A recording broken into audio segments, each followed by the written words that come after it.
In Portland residential real estate, sale prices tumbled just a bit with lots of price reductions. On the other hand, buyer demand keeps on trucking as mortgage rates hit some of the lowest levels that we've seen in 3 years. Let's take a look at the very latest stats and trends that we're following in Portland real estate.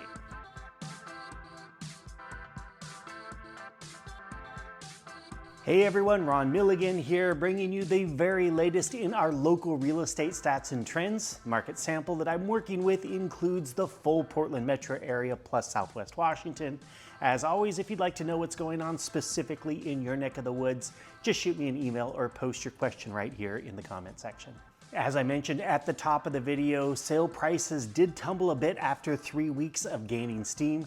The average sale price was down about 4% from last week's high and landed about 2.2% below roughly the same time frame last year.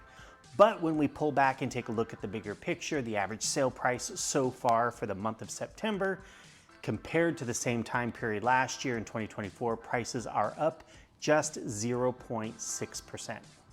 The supply of homes for buyers to purchase was down, but just by a hair. When we compare 2024 to 2025, we saw fewer homes that were new to the for sale market than last year at this time, and now buyers only have about 18% more homes to choose from versus last year.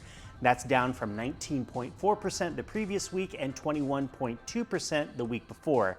That shrinkage that we're seeing in the delta between last year and this year has been a trend that we've been following over the last couple of months. Buyer demand was up and back into that range that we've been seeing pretty much since early spring. You can see that in this slide here. Back in the spring, this number did feel a little bit low. We usually see more activity during our spring buying season, but over the summer months and headed into fall, this number is feeling stronger. In fact, the number of new purchase contracts agreed to by buyers and sellers has outpaced last year's number for 10 out of the last 11 weeks. Our other major metric for buyer activity is the number of lockbox opens that we're seeing each week. That's an indicator of high intent buyers out looking at homes with their agents.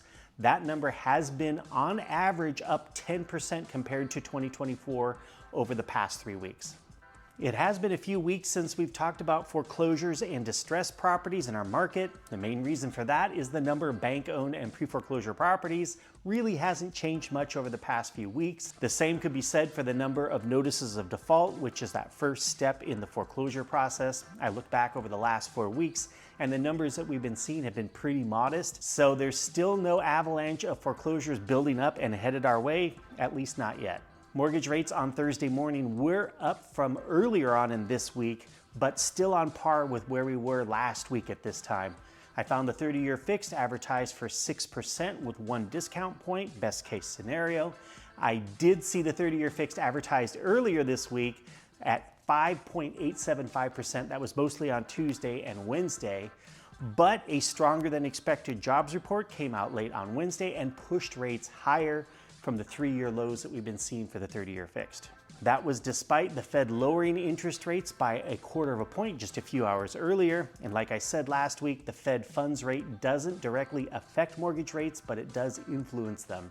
As always, if there is a significant change in mortgage rates as we head into the weekend, I'll post a note right here in the comment section. Remember last week when there was that big drop in the average number of days that a home spent on the market before getting an acceptable offer?